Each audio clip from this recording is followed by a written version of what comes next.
Wild tonight.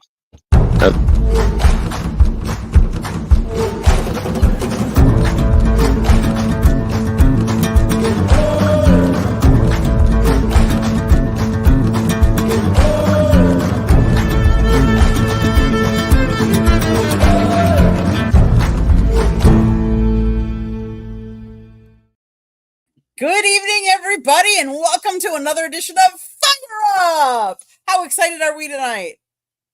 Very excited. Thank you. It's great to be here, as always.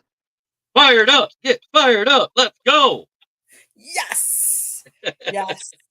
Okay, well, I guess I'm gonna lead off because I'm really excited and I'm kind of torn, and I will admit that. Tonight, obviously, is the playoffs for MLB, and of the 4 series, there is only one series that went to 3 games. And of course, it happens to have my team in it. The Milwaukee Brewers are taking on the New York Mets. Mets won the first game, the Brewers won the second game.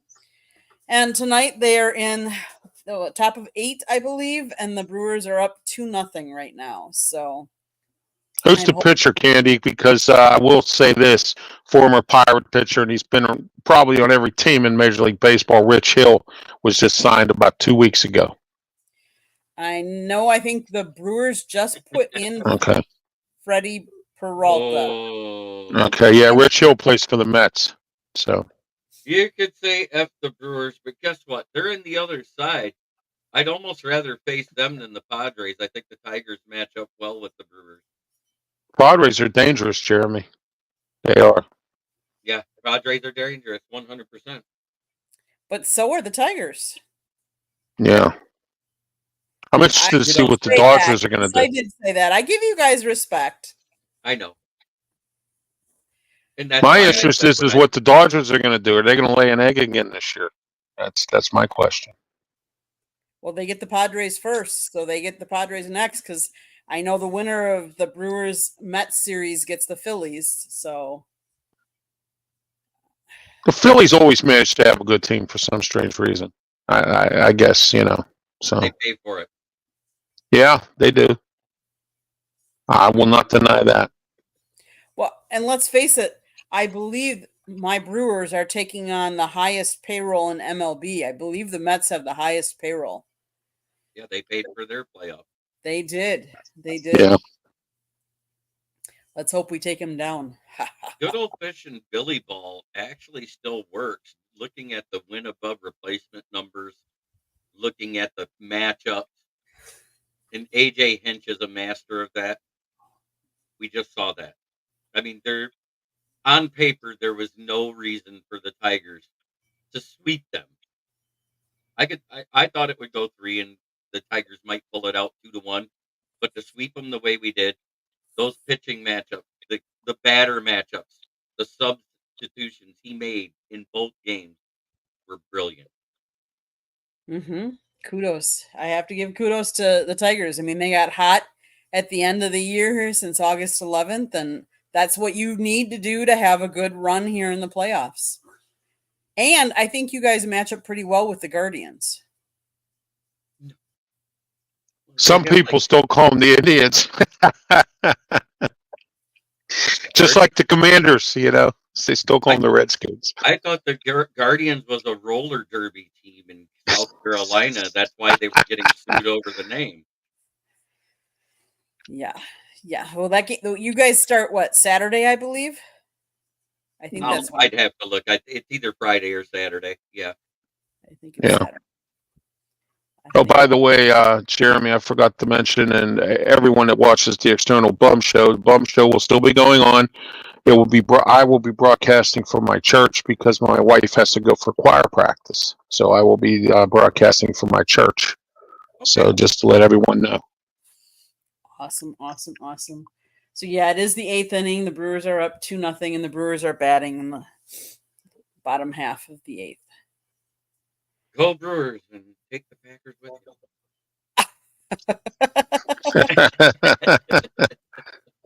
I definitely still use Indians and Redskins. I'd say what I call them, but nobody likes it on this show. It's not clean enough.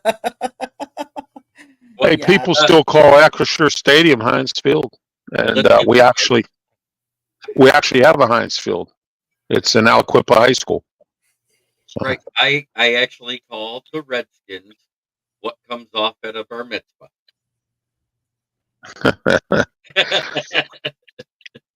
There. Hey, at least I said it clean. You did. You yes. did. Give you that. I'll give you that.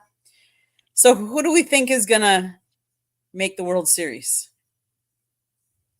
Where Milwaukee's going right now might be Milwaukee.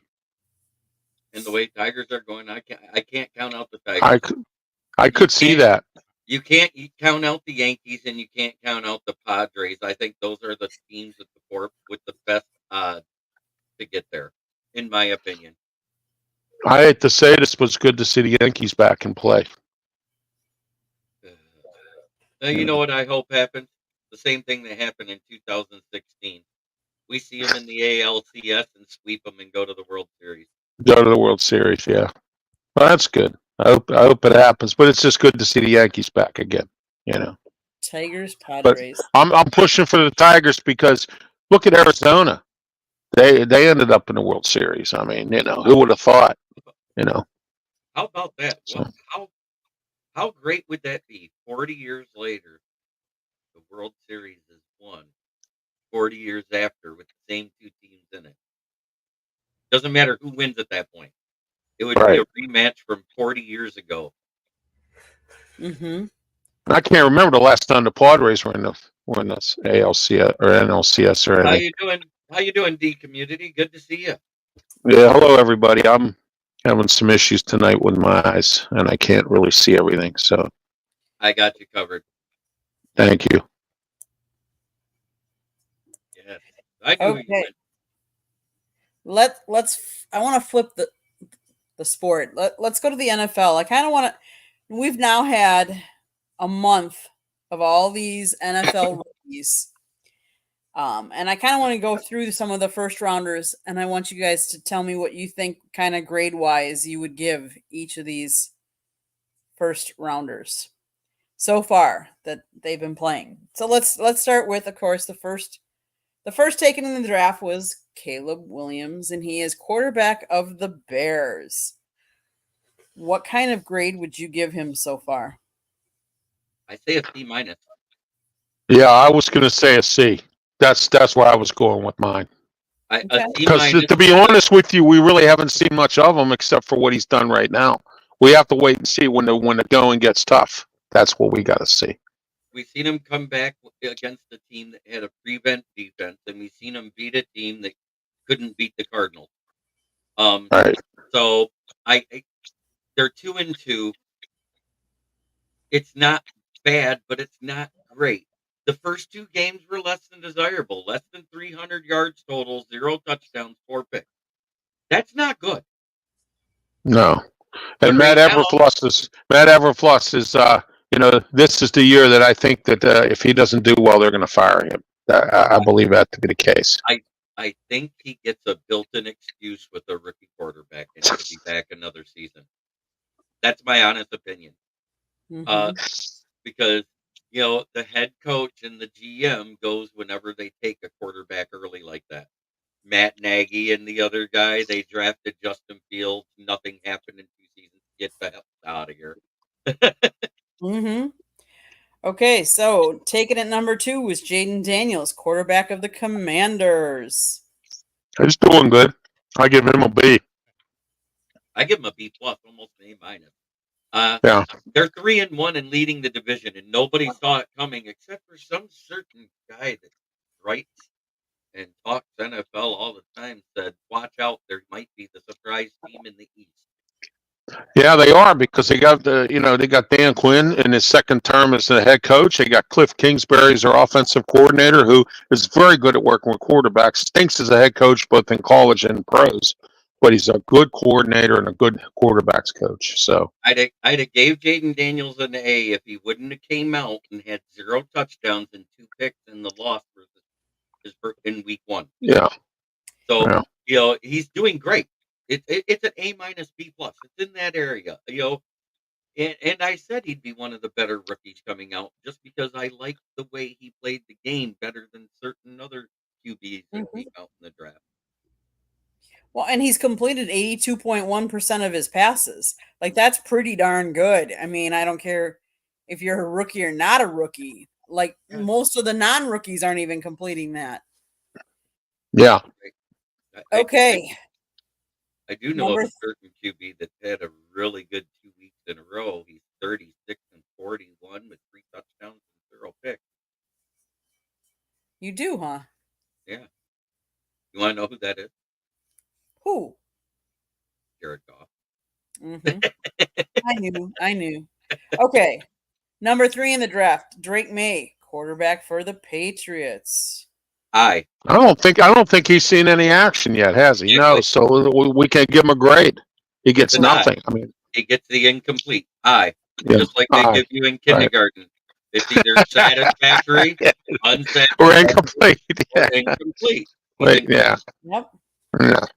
Okay, Marvin Harrison Jr., number 4th, wide receiver. Solid. He's done pretty good. He's done okay. I'd say a solid B. Yeah, I agree with Jeremy.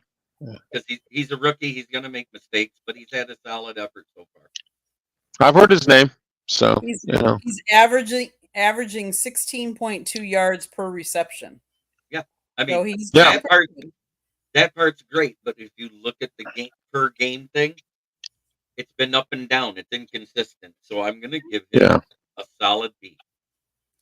He might be doing great in one perspective, Candy, but when you're a rookie, you make, like Jeremy said, you make mistakes, and it's a learning curve, so that's Marvin Harrison Jr. right there. Number 5, Joe Alt, offensive tackle with the Chargers. He's starting. He did a pretty decent job on our defense. I thought, trying to hold back TJ Watt. Yeah. I'll give him a B. Yep, and I'll say a B as well. Yeah, a solid starter. He's done nothing that's wowed me yet. If he'd have offensive lineman don't. If he'd have pancaked TJ Watt, I'd have raised it up a bar. Yeah, no, but he didn't. But he kept him in place. I mean, he didn't do anything fancy, but he kept them to where TJ Watt couldn't make a sack or anything. So, Number 6, Malik Neighbors, wide receiver for the Giants. He's doing pretty good too. Him and Harrison Jr. I have him above because he's been more consistent even in losing games. He's had touchdowns. I've heard his name come up for touchdowns. So, which is important. He leads the league with 52 targets and 35 receptions. His 386 yards also ranked number 1 among 2024 rookies by a significant margin. Right. The only thing is the costly week 2 4th down drop. Right. Otherwise, he'd be almost perfect. Which is why I said A-. I dock where it's important. Mm-hmm. If you don't get into the end zone in a game where you lose by a little, guess what? I'm going to count that against you too. Okay, number 7, J.C. Latham, offensive tackle for the Titans. He's been in and out. I think he's hurt. I think he's hurt. He's been in and out of alignment, been hurt. Week one, he gave up a lot of pressures to that guy opposite Montez Sweat. So I'm actually going to put him at a C- because if he was playing better, Will Levis would be doing better. He's letting that pressure get to Will Levis, and Will Levis doesn't know how to handle pressure in the NFL. We've seen that. He throws it to everybody but his receivers. I'm hearing former Steeler Mason Rudolph may start their next game. I've been hearing that. So the next one would be number 8, Michael Penix Jr., but we all know that he hasn't taken a snap as well because Kirk Cousins has been. The $108 million man is there. 180. Or 80, I'm sorry. Yeah, I keep saying 108 for some strange reason. I don't know where I got that figure. I don't know either. I think that was his guaranteed money, if I remember right. Yeah. He got a $180 million contract and 108 guaranteed. Yeah, I'd like to have his agent. And number 9, wide receiver Rome Adunes. I don't know if I'm saying that right. From the Odunze. Bears. Odunze. Adunte, yeah. Steelers wanted him. I kind of have to give him a C+. He hasn't been bad, but with a quarterback that hasn't really been able to open him up until one game. Who's he with, Jeremy? He's with the Bears. He's got Caleb Williams throwing. Oh, he's got Caleb Williams. Okay, I'm giving yeah, him I'll a give him C. I'll give him a C. Yeah, I agree with you on that one. If he's with Caleb Williams, yeah. Okay, obviously number 10 we can't really talk about because that's JJ McCarthy, quarterback for the Vikings, and he underwent a full meniscus repair in August. He gets the I with the little B next to it, because anybody who's hurt before they start their first season gets that bust moniker because they're always injured, is what everybody's going to say. And I'm throwing it out there because we heard it about certain players that were injured their first year and really couldn't play, and everybody called them a bust. And until they prove them otherwise, that's what they're going to say. I'm going to skip to number 12, Bo Nix, quarterback with the Broncos. What would you guys say about Bo Nix? I give Bo Nix a C, although he's been playing. Denver's winning a few games. I give him a C, maybe a B minus. Yeah, Denver's 2-2 right now, mostly because of Bo Nix. Bo Nix, yeah. So I think you got to give him a solid D plus. Sure. Yeah. Okay. I give him a B minus, but we'll take No, certain players that are on our roster right now that were labeled a bust that are showing out. He's in the top 5 in yardage right now. And the guys that you thought were good are a bust. That happens all the time. Yes, it does. Okay, guys. I mean, unless there's other ones that you really want to come out with, you guys can. Anybody else you want to talk about? How's Laiatu doing? 15th pick overall for the Colts. Oh, he did okay. He had a couple tackles in the game. He's defensive tackle. Yeah, he had a couple tackles. He's a defensive end. Defensive end. Yeah, he had some tackles in the Steeler game. I thought he was okay. I'll give him a C. Yeah, I think he's actually closer to a B minus C plus. Yeah. He's one of those guys that when we listened to the interviews at the draft, he sounded like a coach in the draft. Another guy I don't mind talking There's nothing wrong with that. No, you want a player coming in to sound that mature. Mm-hmm. So our first round pick, Troy Fomatu, he's hurt. He's done for the year. He's got a MCL or something. Yeah, he hurt his MCL that one game. Yeah. Thanks to Mike Tomlin, because Mike Tomlin had him out of position. He's a guard. He's not a tackle. He's too small to be a tackle. And Mike Tomlin keeps on doing this with these guys, and that's why they're getting hurt. Keep people where they are. They're at their natural position. Quit trying to switch people around and all that. And I get you want player flexibility, but Mike Tomlin's got this word for that. It's called swing tackle. So right now, for those that are watching us and not watching the game, I want to give you a score update real quick. I don't have Amazon. The Buccaneers are up 24-17. It's been back and forth the entire game, but the Bucs started with the ball, and I don't think either team is punted yet.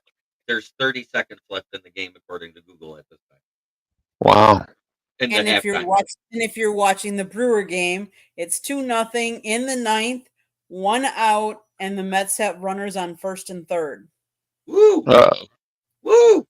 There's a We're gonna take the picture. They're gonna take the picture out. 2 outs. And you got guys on base, and the batter's got 2 strikes on him, and you change the pitcher. With 2 strikes on him, you change the pitcher? You change the pitcher. Derek Sheldon's done it. I've seen a couple managers do it. Just to get that one out. Terrion Arnold, a B minus. I say a C plus. I'm putting him more in the C range because he's dealt with some hands issues. He's a little handsy still, But that's the same with almost every corner that's not considered a generational talent coming out of college in their first year. They all get a lot of PI penalties. Darius Mims with Cincinnati, he's been committing a lot of penalties. I watched him. Was it Sunday or Monday night they were on? I watched him. He was getting when Steelers were looking at him. He was getting he had a lot of penalties. So. And the Packers took Jordan Morgan, and that's going to be incomplete because in week 2 he's hurt too. He's hurt with a shoulder injury, and he's been sidelined. Oh my! It's been like that all season, Candy. I don't know what's going on around here. I think conditioning is what it is, or there's not enough of something, or guys are not working out like the old timers used to. You know, that kind of thing. There's something wrong here. You know. Thank you, Greg Rice. Greg Rice is one of our West Coast patrons that watches my show. Hey, Greg Rice from the West Coast. Yep. Right. They call him the stat master, and him and I have debated. We've actually done really well giving out stats together. Well, that's good. That's good. The Mets just hit a 3-run home run, so they are now 2. And you're at home, right? Because you were the division winner. We are at home, so the Brewers do get up in the 9th. But hey, Candy, I got a good one for you.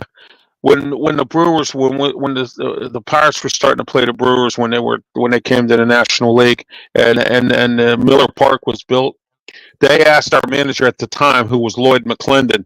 They said, "What's your thoughts on their new ballpark?" He said, "It looks like an airplane hangar." He said, "It looks like an airplane hangar." It kind of does a little bit. I take Lloyd McClendon's advice with a grain of salt for one reason. What's that? The guy was a career .220 hitter and was a batting coach for the Detroit Tigers during our worst batting period ever. Well, he followed Jim Leland around and Gene Lamont and all them guys. You know, they were all there. They had their own little club. Everywhere they went, they all went together. You know, I just hated the fact that Gates Brown was going into the end of his career, was coaching the Tigers as a good hitting coach, and once Sparky was gone, Gates Brown was gone, and a guy like Jim Leland could have benefited because Gates Brown was still around at the time. With that lineup, a hitting coach like that instead of Lloyd McClendon, because it seemed like all of our good hitters after 3 years started to go in the batting average. Yeah. Yeah, he brought Gene Lamont with him. He always had Tommy Sant. And I could probably name you 3 or 4 guys he would always take. He had Andy Van Slyke. He had, a bunch of guys from his old players and old coaches. It's like a little club or whatever, guys you trust. I mean, like that. Yep. Milwaukee was good enough to trust Murphy to take over as manager after Council left to go to Chicago. And look, but he has the talent too. And Milwaukee's got a good scouting department. Look at them. They're in the playoffs all the time. They're always on top. There is a guy I want to give credit to because of what he talked about at the draft, a guy that was drafted after Perrion Arnold. He was picked 29 for the Arizona Cardinals. That was Darius Robinson, the kid defensive end out of Missouri. Because I actually recorded his entire interview because what he was saying was so amazing. I love the fact that he talked about his game prep for a week. One of the reporters asked him, and I was like, "Ooh, I actually want to hear this," so I recorded it. He said, "On Monday, I hit because Sunday's the day off. Monday starts in the ice tub, and watching game film while he's in there." And he takes notes about what he made mistakes on. Mm-hmm. And then he goes out and his workout that afternoon is working on what he made mistakes on. Why did he start off with the wrong foot, or why did he lead with the wrong hand? Why did he not do this move or that move? And studied it and perfected it to where it wasn't a mistake anymore. Then the next day, he comes in and for 3 hours will watch game film of the other film of the specific person he's lined up against and see what his tendencies are, how he blocks, and everything else. And he takes all those notes. And not only does he read them, but he lets all of his line mates on the defensive line read it. because he'll take notes about the left tackle, the left guard, the center, the right guard, the right tackle, and he shares that. So if you look, because how many household names are on the Arizona Cardinals defensive line? There isn't, other than his, because he was a first round talent.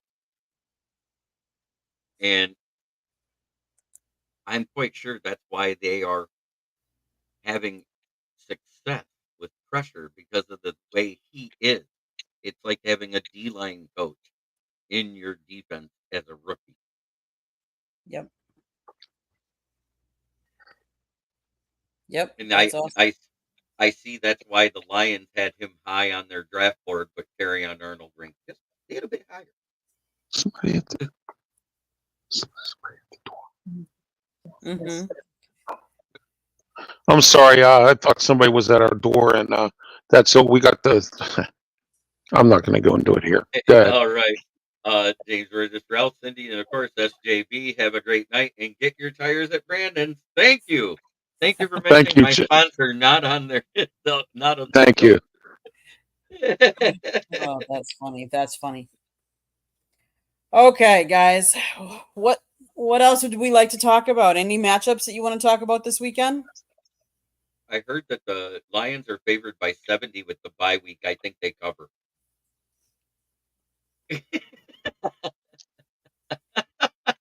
Yeah, I was gonna check into the games, but like I said earlier, I'm having issues with my eyes tonight, so looking at stuff is kind of hard for me. It did go into halftime. The Falcons were not able to score in that final drive, so it is Buccaneers 24, Falcons 17.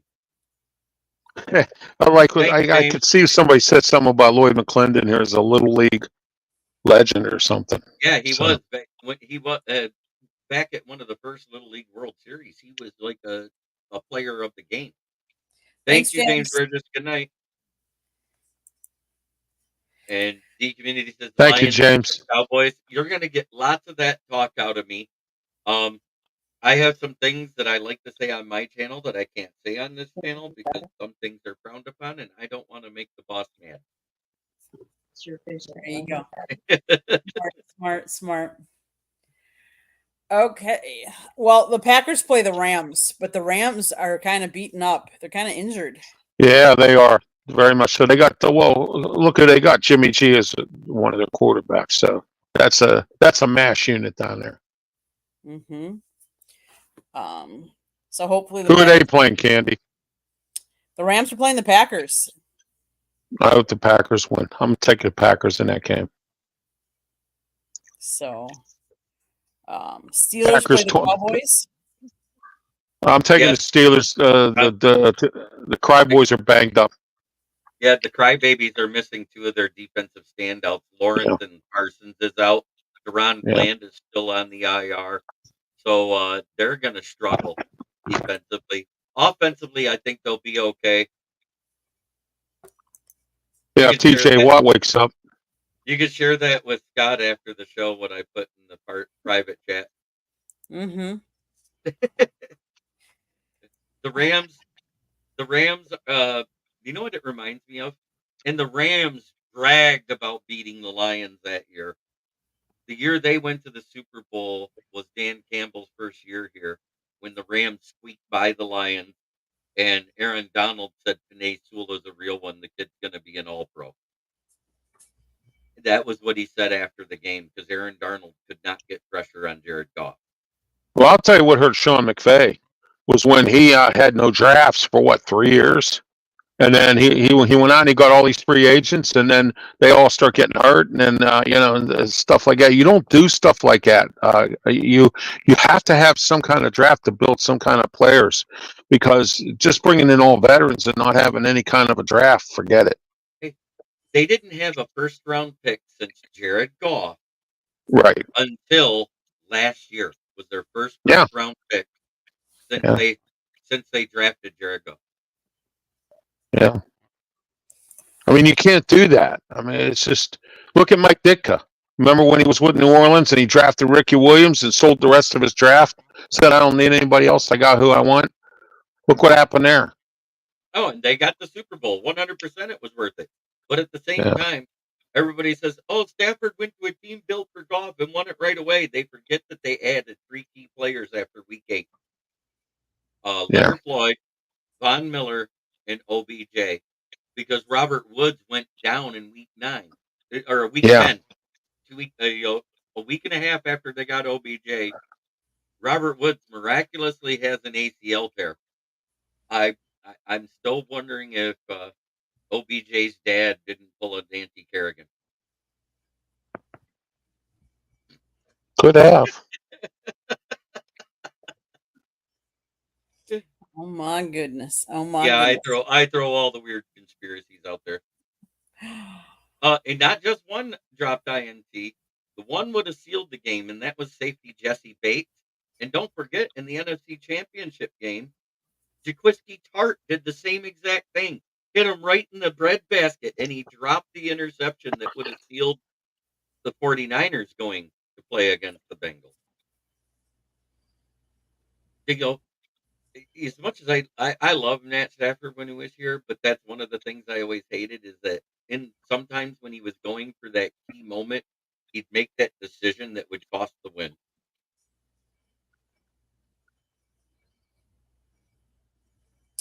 Okay, guys.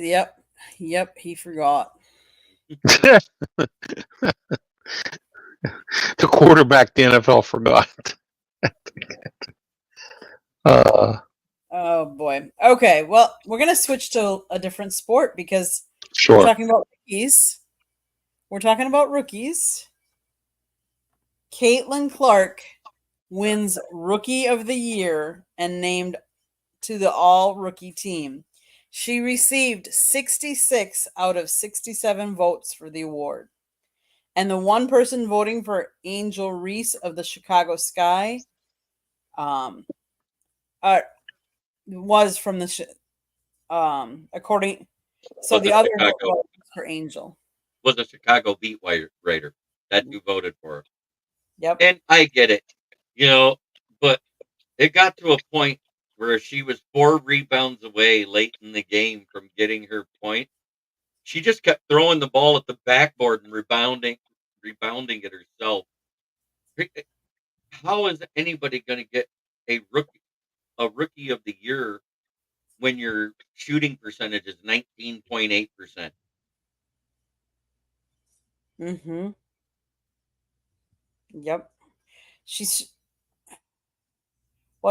said the former Iowa star led all first years with 19.2 points per game.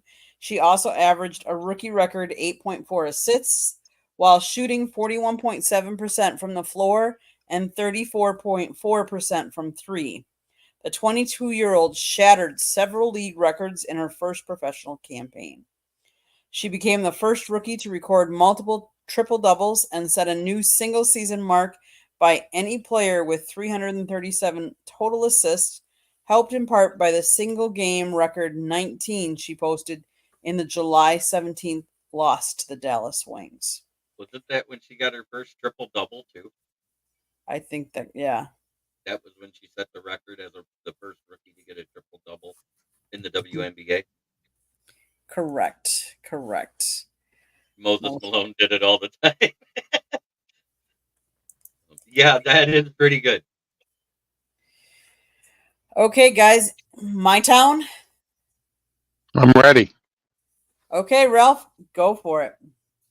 Well, as we're going to have Justin Fields as our starting quarterback for the Steelers this week against Dallas. I predict 24-14 score. I think Pittsburgh wins at home against the Cryboys this week. So we're going to see what happens there.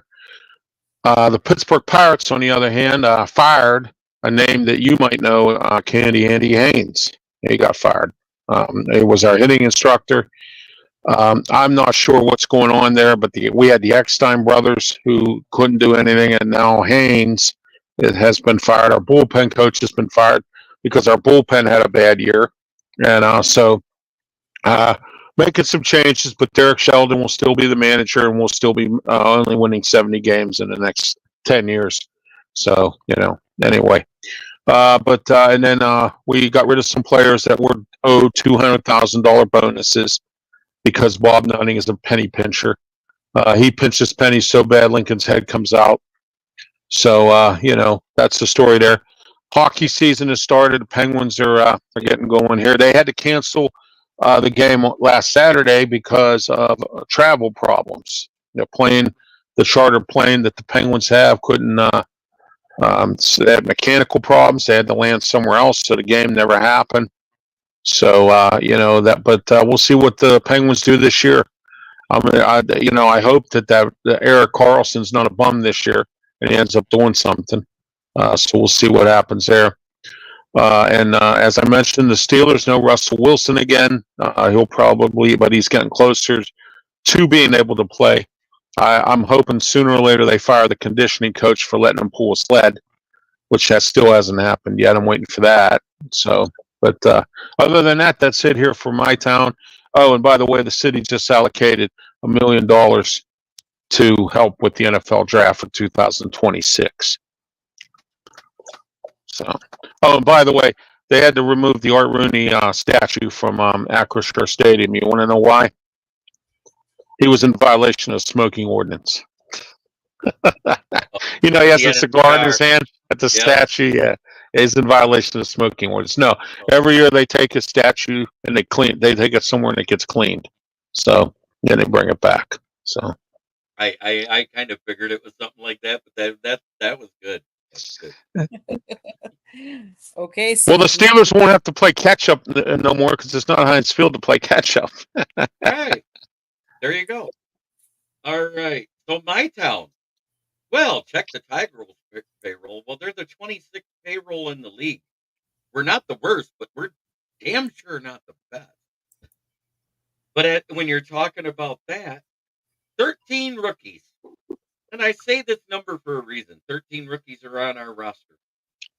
All 13 rookies add up to $18.8 million. I bring that specific amount up for a reason. Josh Hayden, the star middle reliever and sometimes starter for the Houston Astros, makes $19 million a year, and he couldn't shut down a single one of those rookies. So kudos to the Tigers and the rookies for making somebody look like they should look. Because $19 million, when everybody says, "Oh, that's a lot of money," it really isn't when you're looking at pitchers and high-end players in this league. That's a middle-of-the-road guy, a journeyman that every now and then is an all-star. So, but the fact you've got 13 players that equals less than his salary is pretty darn good. And of course, I mentioned Jared Goff already. How amazing is that the five incompletions were all in the game a week and a half ago, not the game that was played Monday. So that means he went 18 of 18 for 292 yards, 2 touchdowns, and he caught a touchdown. This is the 5th time in NFL history that 2 players have caught and received a touchdown, or passed and received a touchdown in the same game. But it's the first time a quarterback has ever thrown 18 passes for a complete game without an incompletion. Congratulations on making NFL history, Jared Goff. Yes. Dan Campbell said it best. You're good enough for Detroit. Mm-hmm. And so is Dan Campbell. I'm impressed with what he's done there. He's been a guy that, I'm going to do it like this, a guy, like Mike Tomlin, a guy that has done well coaching the Detroit Lions. He's a tough guy, and he's brought that toughness to the team. And he says it from here. He doesn't do exactly. It here. Right. He speaks from his heart. I love the stuff he says. It comes off. And he has some good assistants, too. He has Leslie Frazier and Ben Johnson. He still has some good assistants there. So Leslie Frazier is was the assistant DC. He's no longer here. Oh, really? Oh, what? Yeah. Sorry, I didn't look at that. So I can be official and tell you the Mets are moving on. They have beat the Brewers, unfortunately. Oh gosh! Wow. So the big payroll won out over the small market team. We kept saying the little engine that could ran out of steam, I guess. Well, I was rooting for Milwaukee, Candy, because you root for them, and also I was rooting for them because they're in our division. So And yes, with this last win, Dan Campbell is officially above 500 because of the tie. He is 27, 27, and 21. 4 games wow. into the 4th year here. Considering he started off 3-13-1, that's one hell of a comeback in 2 1/4 seasons. Yeah, it is. And as for my Packers, they're 2-2. The 2 wins were with the backup quarterback. The 2 losses were with the quarterback we just paid a boatload of money. Now, I will say part of this last week, they lost to Minnesota. They lost by 2 points. They came back. They did miss 2 field goals in that game. And they're still sticking with this kicker and think he's To quote a famous TV character to the GM of the Packers, Goody Curse, when you cut or wave James Turner, shine, shine, shine.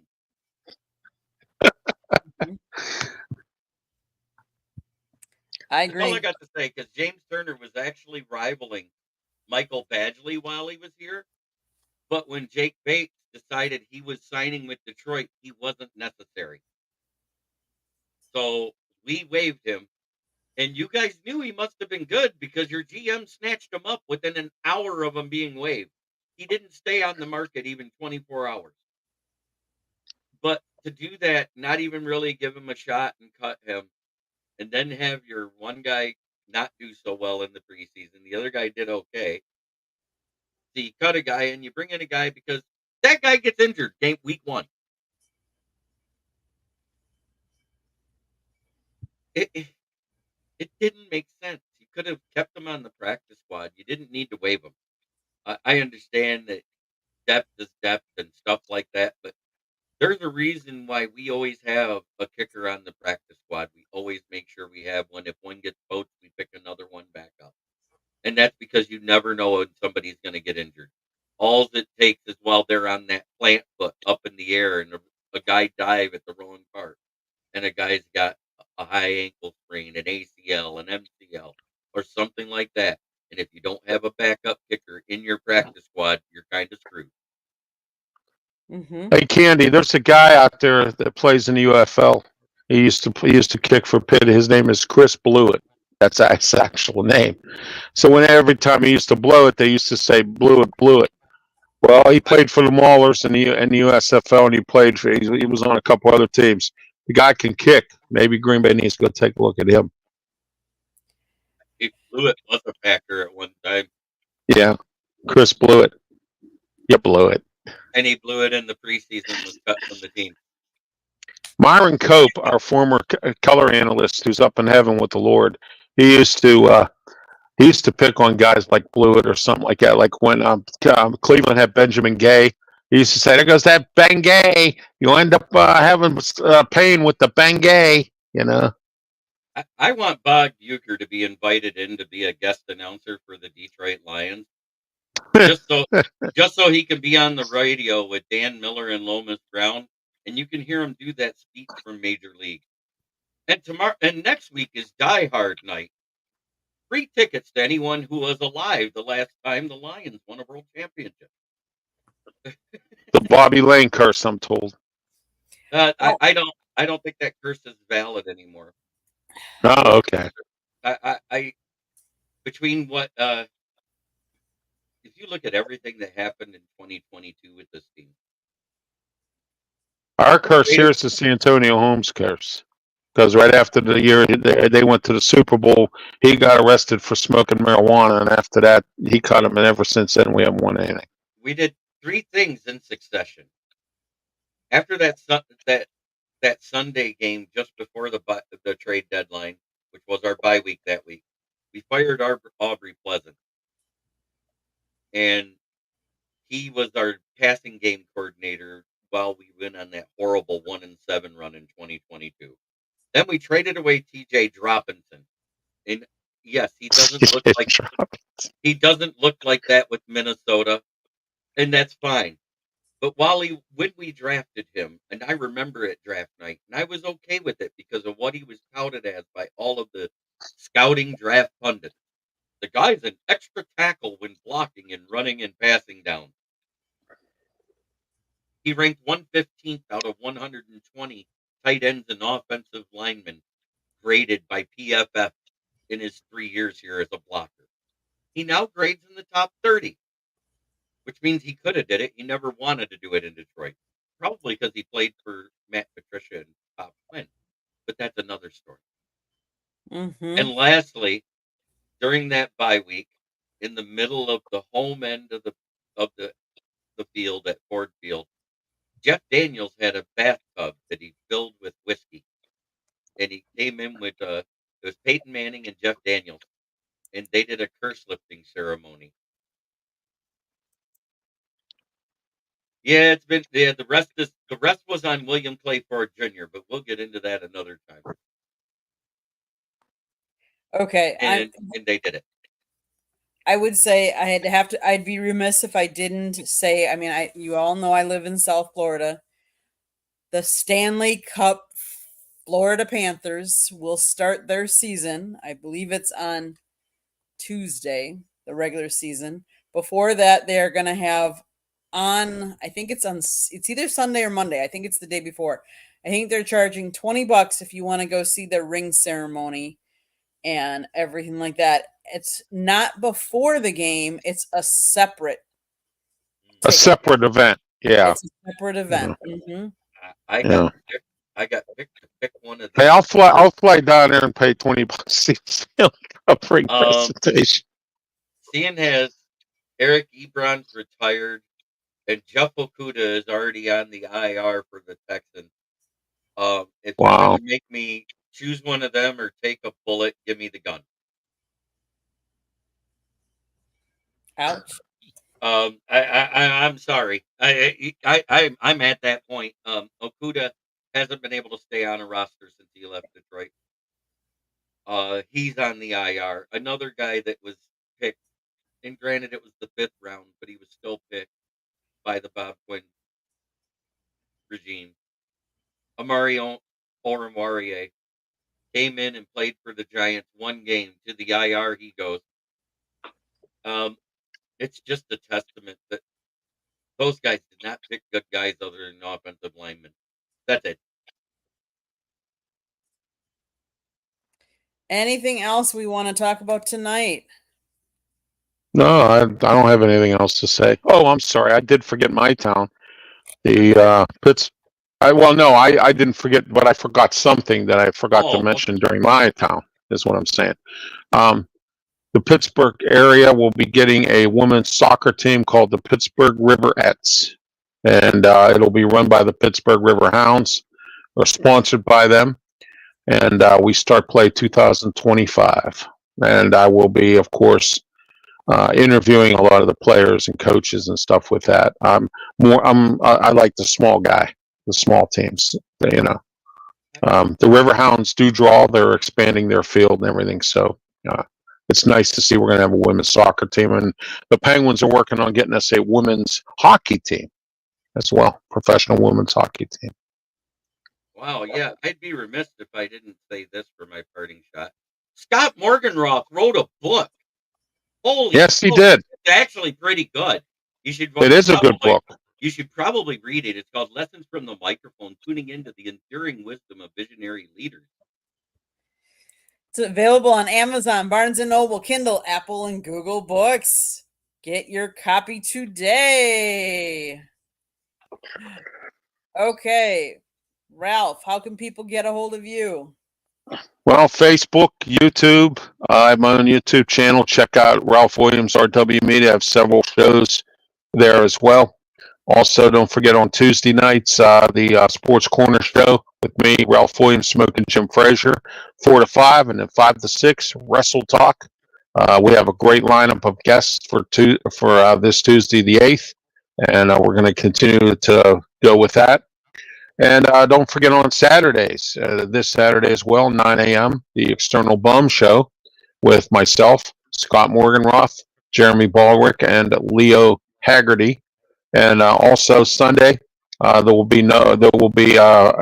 a post game show that I do, Steeler post game, immediately following the Steeler game, 30 minutes afterwards, with myself and Steve Spates, sometimes smoking Jim Frazier or some other guests.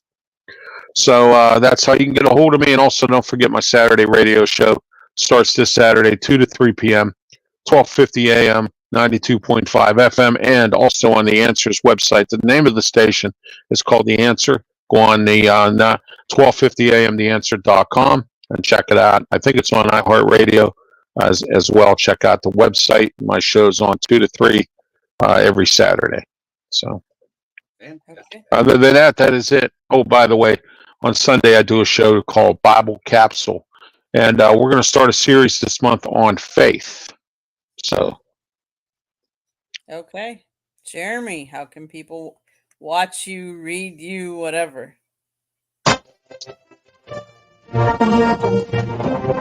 It's a news break.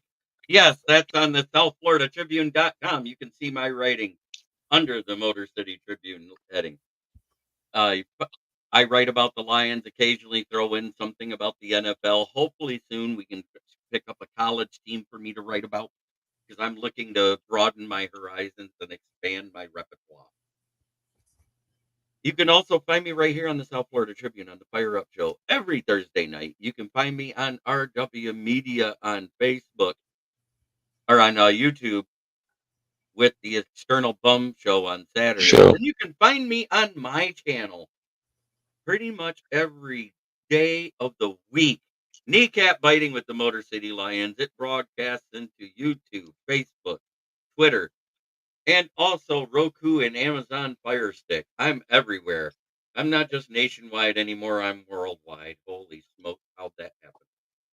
well, we have a TV network here called WTA, and they say Action News is everywhere. Jeremy's everywhere. So am I, actually. There you go. Well, as Squeaky Jeremy wheel said- gets the grease. there you go. Jeremy said earlier, my husband Scott wrote a book, Lessons from the Microphone, Tuning into the Enduring Wisdom of Visionary Leaders. It talks about Scott's 40 plus years in the media business and how it has changed over those 40 years plus years.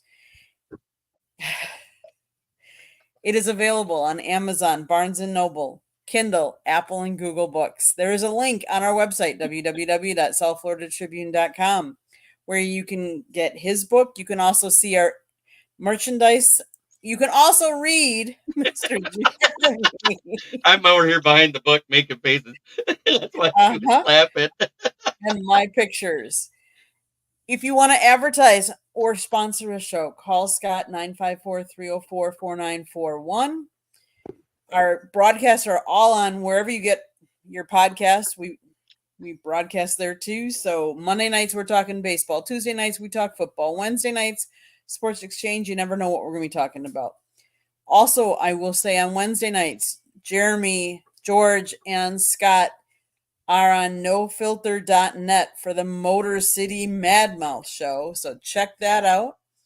Thursdays, Scott is now doing Fire Up Florida, which is his hockey show with Rod Peterson. And then we do the Fire Up show here. Catch all of our shows, any of our shows. If you see that red subscribe button, click it. Like us, share us with all of your friends and family, anyone you think that would be interested in learning or listening to any one of us, but also then go to all of the different participants we have across the channel. And I want to definitely thank everybody that was in the chat room tonight. It's been great to have all of the different people commenting, asking questions. We welcome questions. So thank you, everybody. Jeremy, how are we going to end the show? Try every day to be a better person than you were the day before. That's the only way to make the world a better place. It starts right here. Much love to all of our followers and everyone in the chat. I hope you have a blessed and safe weekend. And if you can't, And so do I. If you can't be safe, be careful, because if you don't, you might end up in jail. Good night, everybody. Have a good one. Have a good night.